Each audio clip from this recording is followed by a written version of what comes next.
What's up and welcome to the Pawcast. I'm your host Sam Wilbur, and today we're going to be comparing two generations that we often see bickering online. It's time for Millennial versus Gen Z. I have Miss Alyssa Flowers, a Gen Z, and Mr. Joshua Millman, a Millennial, two teachers from Forest High School, to talk about their experiences in their generation. Without further ado, it's time for Gen Z versus Millennial. I am Mr. Millman. I was born in good old 1994. That makes me a millennial. I'm Miss Flowers. I am Gen Z. I was born in 1999. So I'm really like Gen Z point one. I was born in 09. 09. Yeah, so I'd have been like 10 when you were born. Yeah. All right.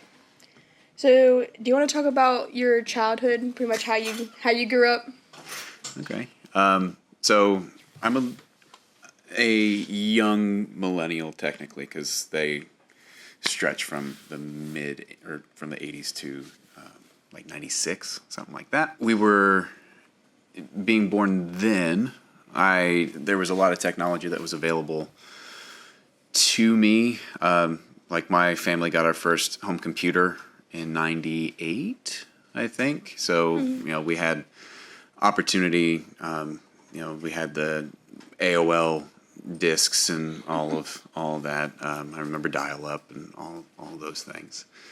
As far as growing up, we spent a lot of time outside there until about 2000 or so, when the PlayStation 2 comes out, and we wanted to stay inside a lot more.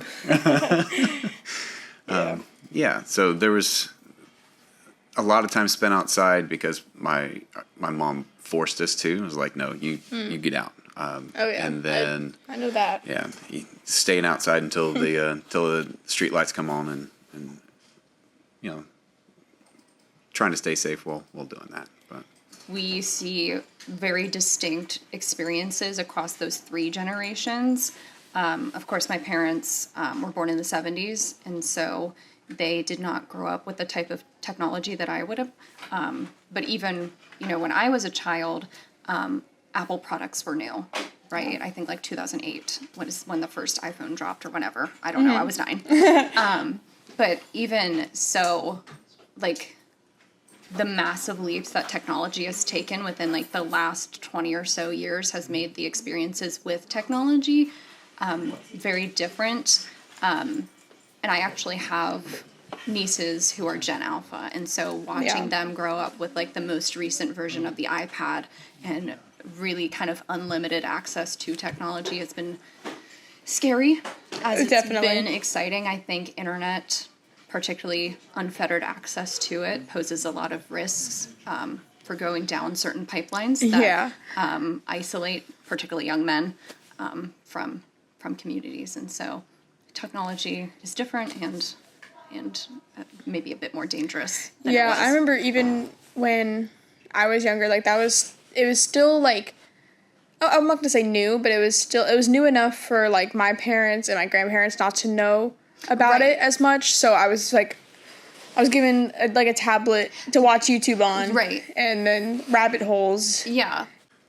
I like to think that you have the same opportunities.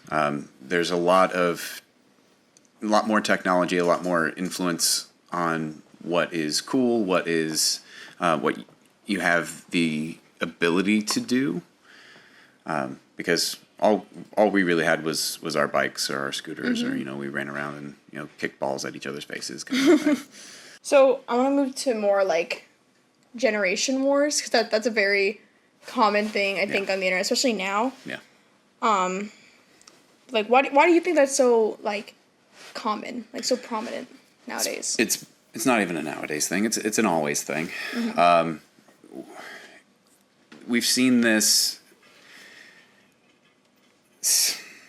The way that I've seen it is even through education. Like everybody has the question of, why is this generation doing it not like us, right? We got by just fine. Through kind of the lens of, in the 1850s, man, we did our writing on slate, right? and everybody had their own slate board, and now they're writing on paper. How hard is it to get a little dust on your hands, right? And then the paper folks are going to be like, okay, well now we've got chalkboards in the rooms, and then there's the whiteboards, and then now we type everything because we got Chromebooks. So the generational divide, I think, just boils down to why can't they have done it like us, right? There's a question of are we getting too soft? Is it just too easy for people? And that's where the friction lies, is especially like you said, Gen X and Gen Z, right? And even, people were ragging on baby boomers and have been for the last couple of decades. And I think it has a lot to do with who's in power in the world, right? You don't see any, like, the greatest generation is gone. The quiet generation is gone, essentially. So whoever has power, there's going to be a lot of criticism towards those folks because they are imparting their vision of the world on everybody else, right? And there's agreement with that, there's disagreement with that, and that's where some of that bounces back and forth. So there's going to be a time where the boomers are not the ones in, right? We see a lot more Gen X in these positions of power, and then eventually the millennials will be there, and then you guys will, and on the cycle spins. Like we were saying about like the paper thing, I feel like that may come a lot from not jealousy, but in a way, because it's like, if I had it hard, you have to have it hard too. Like you can't, Sure. It's not allowed. It's not allowed to be easy because I had it difficult. I agree with that, right? It's that I used to walk to school 12 miles to school, uphill both ways, right buses through the snow, right? Everywhere. I think there's always been a suspicion of the validity of the youngest generation, and I think maybe part of that is just a defensiveness towards getting older, because you want to feel youthful and you want to feel relevant and you want to feel like you're not becoming that cringe older person that people laugh at.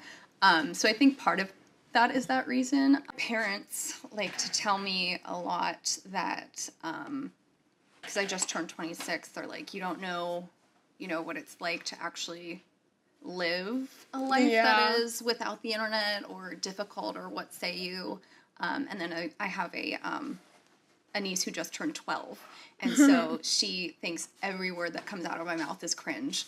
And sometimes I do it on purpose. I'll say like skibbity toilet and she'll be like, never say that ever again. Oh my gosh, I love that. Okay. I have a cousin who's 12 and does the same exact thing. It's great. Yeah. And they think that they are the first people to discover the jokes that are on the internet. And so when you make a reference to something, they're like, how do you know that? And I was like, well, actually, people my age came up with that joke, so. Oh my gosh. Yeah, I have a 13-year-old cousin who is, she's turning 14 in September. Mm-hmm. She's in 7th grade right now, and then I have a cousin in 6th grade. And they were quoting, like, old Vines. Mm-hmm. And I don't remember which one it was exactly, but they were quoting old Vines, and I added on to it. Yeah. And they're like, you know that? How do you know that? I'm like, okay, first of all, I'm not that much older than you. Right.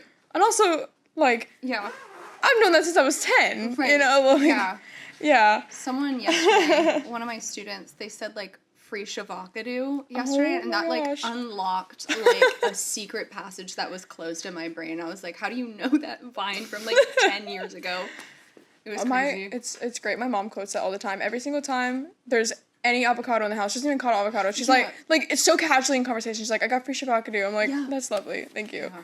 It's so funny. My mom, she's a millennial, but she's like the oldest millennial. Right. So she's basically Gen X. She's 81. Okay. But she also, like, she kind of does the same thing. She tries to get this stuff. Like, she has TikTok and stuff like that. And usually she does pretty good. Like, I'll say, but it's funny. Yeah. All right, so I think that's all I have. Do you have any other comments you want to make? I don't think so. This has been fun. It's scratched an inch in my brain for sure. Like being able to kind of riff off each other. That was good. Yeah. All right. Thank you. It was fun. Thanks for having me.